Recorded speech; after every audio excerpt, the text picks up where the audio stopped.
시청자 여러분 안녕하십니까.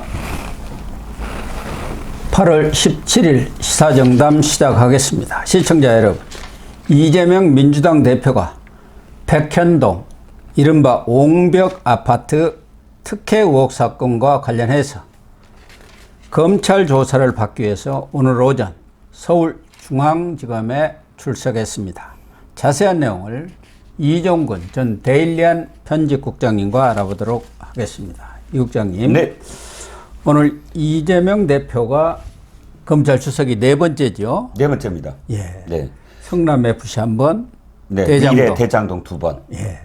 네 번째 출석을 했는데 한 10시 24분쯤 네. 이렇게 중앙지검 앞에 도착을 한 것 같아요. 네. 그래가지고 또 단상도 뭐 만들어 놓은 모양이에요. 네네. 미리. 네네. 좀 높은 단상을 만들어놨습니다. 거기서 입장문을 발표를 했네요. 어떤 네네. 내용인가요? 뭐 지금 연달아서 지난 세 번에서도 입장문을 발표를 했죠. 예. 그때는 뭐 단상 같은 게 없이 그냥 그 문 앞까지 와서 네, 기자들 앞에서 기자들 그 보통은 이제 포토라인이라고 네. 보통 하는 거기서 입장문을 발표를 했습니다. 이번에도 마찬가지입니다. 내용은 친전 두 번씩이나 의원들에게 친전을 보낸 내용과 유사합니다. 예. 일단 나를 희생 제물로 해서 정권 무능을 감추려고 한다. 그리고 없는 죄를 조작해서 뒤집어 씌운 조작 수사다. 그리고 역사 심판에는 시효가 없다. 뭐 이렇게 얘기하면서 들어갔습니다. 전에 발표했던 입장문하고 복사해 갖고 왔나요? 거의 비슷하네요. 그렇습니다. 저도 기억이 났는데 세 번 다 사실 뭐 조작 수사다, 정권 무능을 감추려고 한다, 뭐 그리고 역사 민심 위반을 민심 위반이고 호도하기 위한 거다, 뭐 그런 것들. 예, 마지막으로는 너네가 역사의 심판을 받을 거다. 이런 패턴은 뭐 유사합니다. 예, 이번에는 또 개딸들에 대한 총 동원령도 내렸는데 많이들 왔습니까? 예. 그러니까 저는 이해가 안 가는 게 이재명 당대표가 왜 교섭단체 대표연설에서 당당하게 소환에도 응하고 또 영장실질심사에 만약에 영장이 오면 직접 가서 받겠다 이렇게 표현하지 않았습니까? 네. 그러면 지금까지는 좀 다른 모양새인 줄 알았어요. 당당하다는 건, 의연하다는 건 무슨 뜻이냐면 법원 앞에서나 검찰 앞에서 자기가 정치적인 어떤 발언을 하지 않고 들어가서 검찰 앞에서 내가 다 밝히겠다 하고 검찰이 묻는 것에 그대로 자기가 진실을 밝히면 되는 거거든요. 예. 저는 당당이라는 의미가 그게 당당한 거라고 생각을 그렇죠. 합니다. 예. 근데 지금 오늘 보이는 모습은 당당하지 않다. 가장 중요한 게 지금 박사님께서 말씀하셨던 개딸들을 동원한 겁니다. 아예 직접적으로. 쫄았나요? 아유, 쫄보죠. 그러니까 자기가 멋있게 나온 뒤통수, 뒷모습, 막 검찰 쪽으로 가는 지난번 소환 때 찍은 사진으로 보입니다. 그 사진을 딱 계절한 다음에 내가 몇 시에 어디로 간다. 즉, 오늘 그 10시까지 검찰청으로 간다라는 거를 적고 그 포스터를 이미지화해서 쫙 그 온라인에 돌린 거예요. 무슨 뜻이냐면 내가 가니까 다 집합해라 라는 뜻인데, 기억하시겠지만 지난번 세 번에 걸쳐서 여론이 안 좋았잖아요. 네. 왜 그 호위병을 두느냐, 왜 다 동원을 하느냐. 그러니까 지난번 세 번째 기억하시죠? 안 나왔으면 좋겠다. 뭐 이런 식의 표현을 했잖아요. 그때와 또 달라진 겁니다. 아니, 그때는 그렇게 하면서 당당하게 들어가겠다고 해놓고서는 개딸들 모여라 하고 또 그 이미지를 그렇게 보내는 것. 이게 바로 자기가 한 말에 대한 의미가 우리가 생각하는 것과 전혀 다르다는 거죠. 그러니까 당당하게 맞서겠습니다 하고 자기 그 검찰 출두는 뒷배경에다 탁 쓰고 17일 오전 10시 20분. 그거 뭐이라는 얘기 아닙니까? 근데 문제는 뭐냐면 저는 그래서 또 오늘은 특별히 굉장히 많이 모일 줄 알았어요. 그렇죠. 그런데 지금 연령이라든지 혹은 그 모인 인원이 진짜 적었어요. 그러니까 이 천막이 있고 제가 봤거든요. 천막이 있고 천막 앞에서는 사람들이 굉장히 좀 이렇게 웅성웅성 거리는데 그 뒤에는 다 사람들이 없어요. 그리고 연령대도 이번에 또 고령이더라고요. 그래 개딸이 아니나요? 예, 근데 굉장히 고령으로 보이는 분들이 그렇게 좀 소란스럽게 모인 것으로 이렇게 나타났습니다. 그러니까 이재명이 어느 영화 제목인가 드라마 제목처럼 나 떨고 있니 뭐 이것 아니겠습니까? 그런데 지난번 성남 FC라든가 또 대장동만 하더라도 당장 내가 구속되는 일은 없을 것이다. 네네네. 그렇죠. 뭐 그렇게 생각을 한 것 아닙니까? 그때 뭐 국회에서 체포동의안 오더라도 부결을 했다는 게 뭐 너무 뻔하니까. 근데 이번의 경우는 본인이 불체포 특권 포기 선언을 하는 데다가 이미 해놨지 않습니까? 그렇죠. 그런데 이번의 경우는 이 사법 리스크가 말로만 리스크가 아니라 지금 실제 상황이 되고 있다는 그런 것을 특히 본인이 변호사 출신이니까 피부로 느끼는 거 아닙니까? 그렇죠. 그러니까 본인도 공포감이 오는 거죠. 아, 그렇죠. 야, 이번에 잘못하면 내가 들어가네.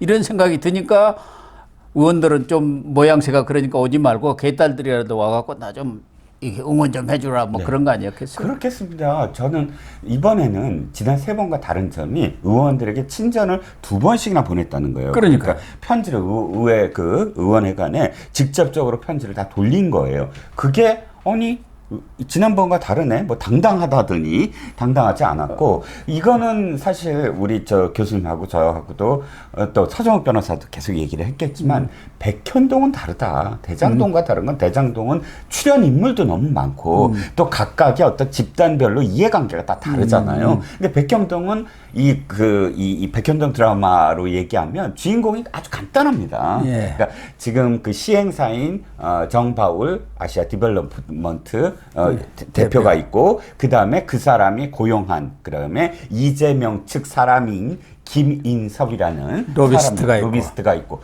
셋밖에 없어요.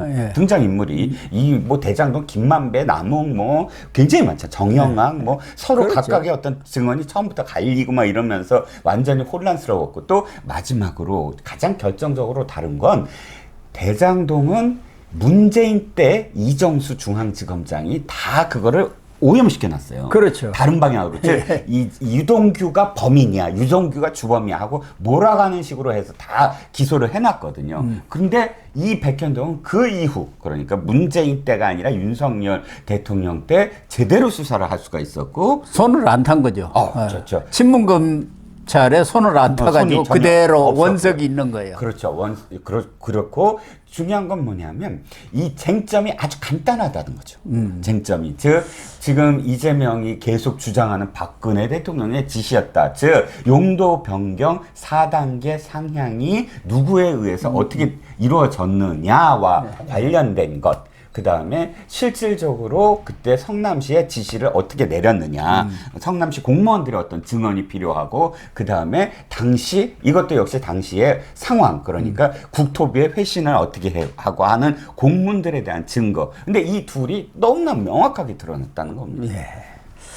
아무튼 핵심은 이 특혜를 주는 데 있어서 그 민간 사업자한테 이재명 당시 시장의 지시, 승인, 이 개입 여부가 핵심이 아니겠습니까? 그렇습니다. 배임이니까.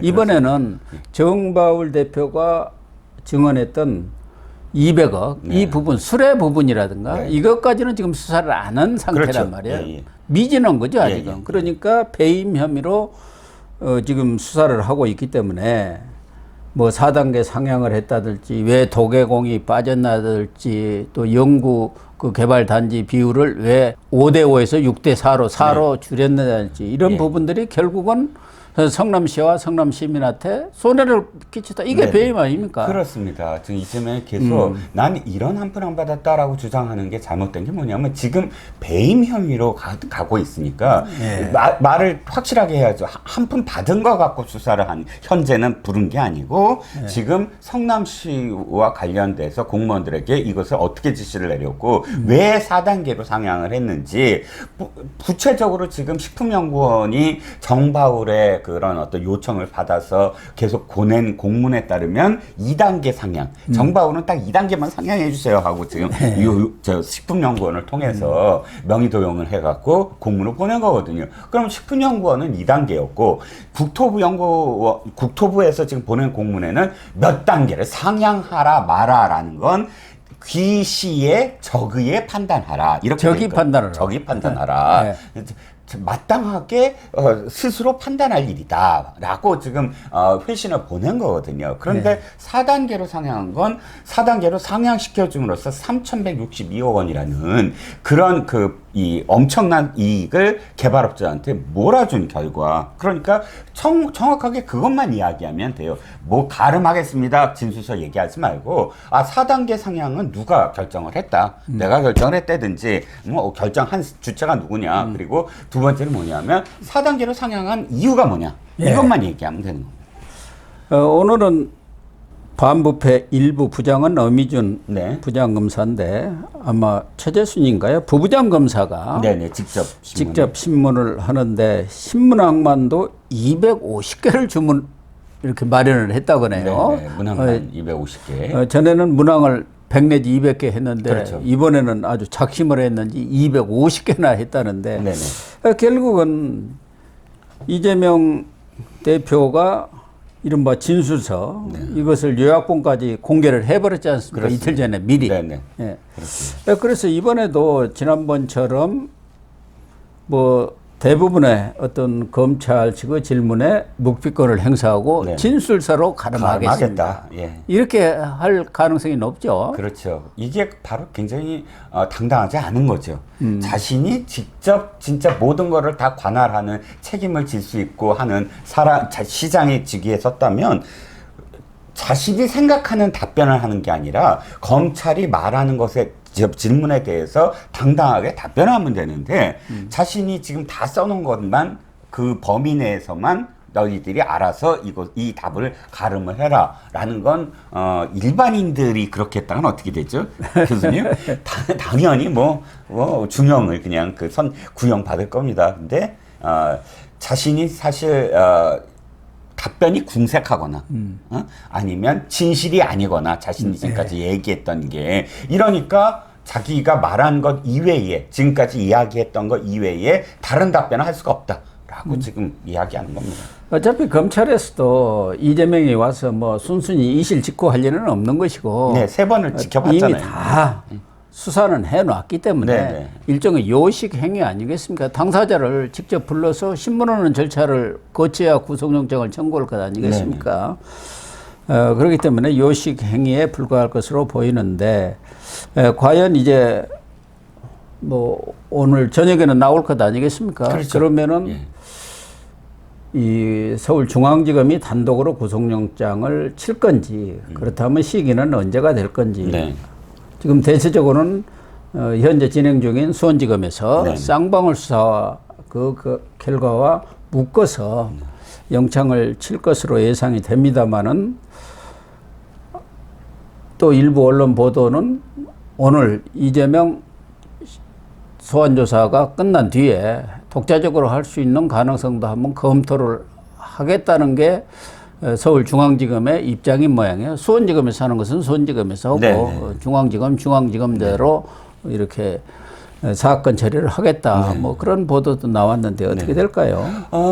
따로 할 가능성이 좀 높아 보여요. 왜냐하면 만약에 그것을 함께 한다라고 생각을 했다고 한다면 지금 이재명 지금 당대표를 몇 번씩 며칠 상관으로 계속 부른다는 것도 사실상 그렇게 쉬운 문제는 아니고 그러면 병합해서 한다라고 처음부터 계획을 했다면 함께 이렇게 수사를 해서 소환을 했을 가능성도 있는데 따로 이 시점에서 불렀다는 건 이것만 갖고 일단 기소를 하겠다라고 지금 해석이 가능한 부분도 있거든요. 예, 그렇지. 예. 그래서 저도 지금 이 시청자분들이나 혹은 유권자 국민 여러분이 이거 이제 빨리 좀 끝내야 되는 거 아니야? 종지부를 맺어야지. 언제까지 이걸 붙잡고 지금 되느냐 안 되느냐 하는 거야? 아니 이재명 뭐 제대로 지금 올가맬 수 있는 증거가 없는 거 아니야? 이걸 지금 검찰도 다 듣고 있거든요. 그러겠죠. 예. 그래서 이번 소환은 아마 확실하게 그 다음 수순으로 넘어가려는 그런 지금 계산에서 나온 게 아니냐 싶습니다. 아무튼 이 문제는 검찰 내에서도 의견이 팽팽한 것 같아요. 그렇습니다. 그래서 단독으로 구속영장을 청구를 할지 병합해서 사건을 할지 여부는 좀 더 지켜봐야 할 것 같습니다. 아무튼 구속영장이 8말 9초 우리 늘 얘기했던 대로 그것이 될지 아니면 좀 더 병합을 한다면은 9월 뭐 중순 9월 이후로. 정기 국회, 예, 국회 이후로. 추석 전 9월 중순쯤이 되지 예. 않을까 이렇게 보여집니다. 그렇죠. 왜 그러냐면은 지금 쌍방울 수사 예. 그 재판이 이화영 예. 재판이 두 차례 지연전략 편을 통해 예. 그래서 사법방해를 했지 않습니까? 그렇죠. 재판방해를. 예. 그리고 22일 날 잡혀 있는데 예. 그날도 또 무슨 수를 쓸지 알 길이 없어요. 모르죠. 어떻게 될지 그래서 병합에서 하는 경우는 조금 늦어질 가능성이 있다. 네. 이렇게 말씀을 드려야 할 것 같습니다. 그리고 뭐 이 사건과 직접적인 관련은 없습니다만은 윤석열 대통령의 부친 윤기정 교수죠. 교수가 별세를 해서 지금 3일장을 치르고 오늘 발인을 했는데 그 이전에 그 이른바 이재명 극렬 지지층이랄까 또 개딸들이 중심이 돼가지고 재명인의 마을 또 친 이재명 인터넷인 클리앙 이런 곳에 폐륜적인 그렇죠. 그런 글들을 올려가지고 좀 눈살을 찌푸리게 하고 있는 것 같아요. 네, 그렇습니다. 우리가 보통 정치권에서 이런 표현하죠. 조문정국이라고 얘기하잖아요. 무슨 얘기냐면 정치권의 그런 그 정치인들이 상을 당했을 때 아무리 싸움을 직전까지 극렬하게 하더라도 모든 것이 정치되고 그다음에 직접적으로 찾아가서 서로 이야기를 나누면서 묵혔던 어떤 문제들이 풀어나가는 어떤 전기가 될 수 있다라는 의미에서 조문정국이라는 말을 많이